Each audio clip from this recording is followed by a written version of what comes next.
Hello guys, welcome to my another study vlog. मेरा नाम युवराज सिंह है और मैं यूपीएसआई की तैयारी कर रहा हूं। आज मेरा यूपीएसआई तैयारी का डे 7 है। सबसे पहले अपने टेबल की साफ़ सफाई करके सेट करके बैठ जाता हूं। फिर एक मोटिवेशन कोट के साथ अपनी टू डू लिस्ट तैयार करूंगा। आज का मोटिवेशन है, समय और संघर्ष दोनों ही कठिन हैं, पर जब ये साथ मिलते हैं तो एक इतिहास बनाते हैं। आज की टू डू लिस्ट में मॉर्निंग में रचनाएं, विलोम शब्द, पर्यायवाची, स्क्वायर, क्यूब, टेबल और फ्रैक्शन करेंगे। मैथ में हो जाएगा रेशियो की क्लासें और परसेंटेज की प्रैक्टिस। हिंदी में हो जाएगा संधि और उसकी प्रैक्टिस। रीजनिंग में डायरेक्शन की क्लासें चल रही हैं। जीके में इकोनॉमी की आज 5 ईयर प्लान करेंगे। मूल विधि में सूचना का अधिकार। आज पॉलिटी नहीं करेंगे। तो चलो अब करते हैं टू डू लिस्ट कंप्लीट अपनी। आज हिंदी में 2 रचनाकारों की रचनाएं करेंगे। पहले हैं श्याम नारायण पांडे। इनकी रचनाएं हैं जैसे हल्दी घाटी है, जौहर और शिवाजी। ये वीर रस में अपनी रचनाएं करते हैं। दूसरे हैं माखनलाल चतुर्वेदी। इनकी रचनाएं हैं जैसे हिम तरंगिनी, पुष्प की अभिलाषा और हिमक्रीटी। इनकी ये रचनाएं हो गई। आज साहित्य अकादमी पुरस्कार के बारे में बताएंगे। जैसे कि है साहित्य अकादमी पुरस्कार 1954 में स्थापित किया गया था। यह पुरस्कार भारत की मान्यता प्राप्त भाषाओं में से प्रत्येक में प्रकाशित उत्कृष्ट साहित्य कृति को पुरस्कार प्रदान करती है। पहली बार यह पुरस्कार 1955 में दिए गए थे, जब पुरस्कार की राशि 5000 थी। वर्तमान में इसकी राशि हो गई है 1 लाख। आज के स्क्वायर, क्यूब और फ्रैक्शन ये हैं। आज टेबल मैंने की है 27 तक और ये मैं डेली लिखता हूँ। लिखने से ये होता है कि मुझे 27 तक पूरी टेबल याद हो चुकी हैं। मैथ की आज मेरी क्लास चल रही है 3री, रेशियो की है ये। और मैथ जो मैं अभी कर रहा हूँ वो मैं अर्थ अकेडमी करके एक यूट्यूब में चैनल है, उसमें एक रोहित प्रताप सर हैं। उन्होंने एक यूपीएसआई के लिए डेडिकेटेड पूरा एक प्ले लिस्ट बनाई है। मैं उसी से कर रहा हूँ। डेली मैथ मैं उसी से करता हूँ। उनमें ये खासियत है कि वो जो क्वेश्चन कराते समय वो डिटेल में भी बताते हैं और ये बताते हैं कि एग्ज़ाम में कैसे टैकल करना है उसको। इससे ये है कि कहीं बैच लेने की कोई ज़रूरत नहीं है। अगर आप लोगों को भी करना है तो एक बार चेक कर लें, देख लें कैसा पढ़ाते हैं। अच्छा पढ़ाते हैं। अभी उस प्ले लिस्ट में कम से कम 90 क्लासें हो चुकी हैं ऑलरेडी। आज हिंदी में मेरा संधि कंप्लीट तो हो ही गया, लेकिन उसके साथ साथ मैंने उपसर्ग और प्रत्यय भी कर लिए। वो छोटे छोटे चैप्टर हैं, उसको भी मैंने कर लिया साथ में। आज हिंदी में मेरा संधि पूरा हो चुका है। जिस संधि के 3 भेद थे, स्वर संधि, व्यंजन संधि और विसर्ग संधि। उस दिन मैंने स्वर संधि कर लिया था, व्यंजन संधि और विसर्ग संधि बची थी। स्वर संधि के भेद 5 थे, ये तो हमने बता दिया था। आज मैंने की है विसर्ग संधि। और विसर्ग संधि में दो प्रकार के परिवर्तन होते हैं। जैसे विसर्ग का विसर्ग में परिवर्तन होता है। आधी रा जो ऊपर वाली होती है उसका भी विसर्ग में परिवर्तन होता है। आधी सा जो होती है उसका भी विसर्ग में, और सीटी वाली सा जो होती है वो भी विसर्ग में परिवर्तन होता है। खटकोड़ वाली सा भी विसर्ग में परिवर्तन होता है। यहाँ मन जैसे ओ है, ओ का परिवर्तन विसर्ग में होता है। जैसे मनोविज्ञान, ओ आ रहा है यहाँ पे विसर्ग लग जाएगा। मन धन विज्ञान। और यहाँ तपोवन, यह तप विसर्ग वन हो जाएगा।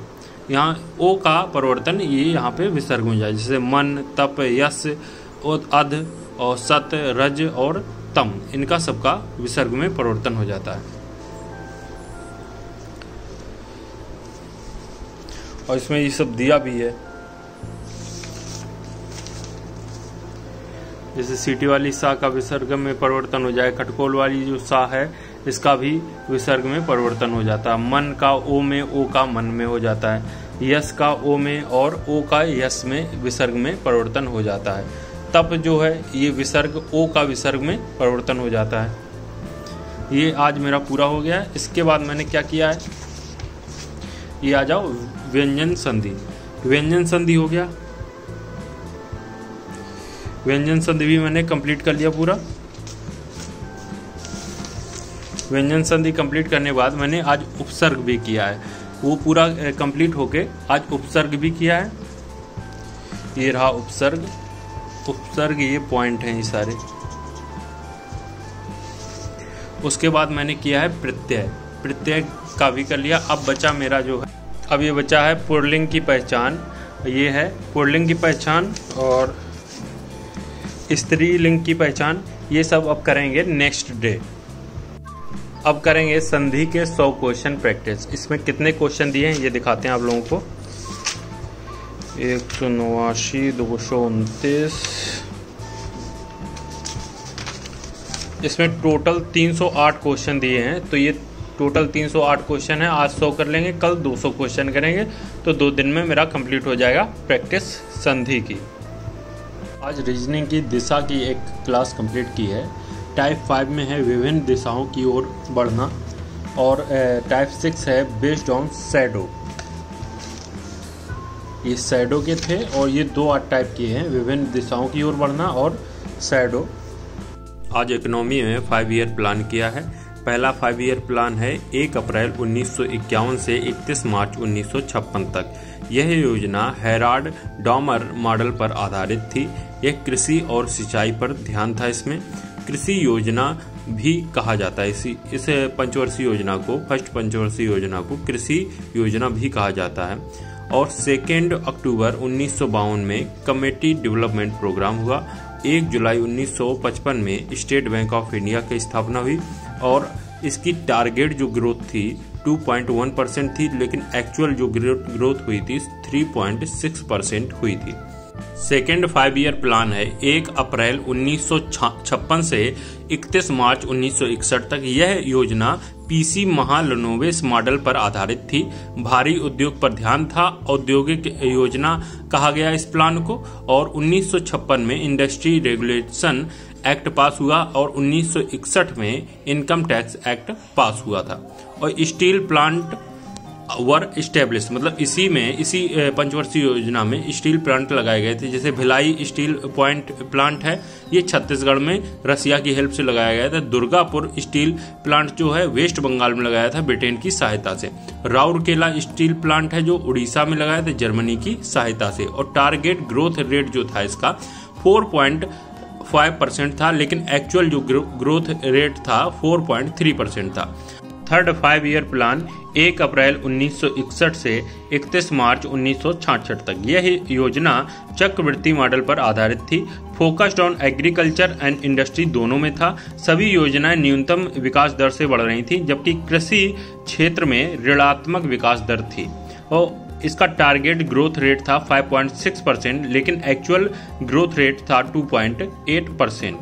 और ये 1 अप्रैल 1966 से 31 मार्च 1969 तक ये हॉलीडे प्लान था। आज मैंने इतना ही किया है। भाग 4 नीति निर्देशक तत्व अनुच्छेद 36 से 51, ये मैंने आर्टिकल 47 तक कर लिए थे। मेरे 4 ये बच्चे थे। आर्टिकल 48 कृषि और पशुपालन संबंधी प्रावधान है इसमें। और अनुच्छेद 48A ये पर्यावरण और वन्य जीवों का संरक्षण इसमें है।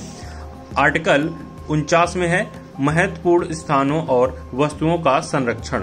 आर्टिकल 50 में है कार्यपालिका और न्यायपालिका के कार्य विभाजन।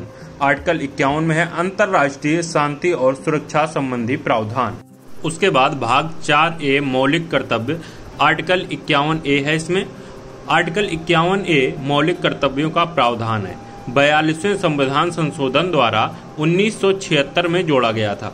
वर्तमान में 11 मौलिक कर्तव्य हैं। आज मैंने इतना ही किया है। आज सूचना का अधिकार अधिनियम 2005 में मेरा कंप्लीट हो चुका था। केंद्रीय सूचना आयोग ये कंप्लीट हो चुका था। आज किया है राज्य सूचना आयोग। अब राज्य सूचना आयोग के बारे में जानेंगे। इसमें होते हैं एक CIC और IC 10 होते हैं। मतलब CIC का मतलब हो जाएगा चीफ इंफॉर्मेशन कमिश्नर, IC का मतलब हो जाएगा इंफॉर्मेशन कमिश्नर। ये 10 हो जाएंगे और ये एक चीफ होता है।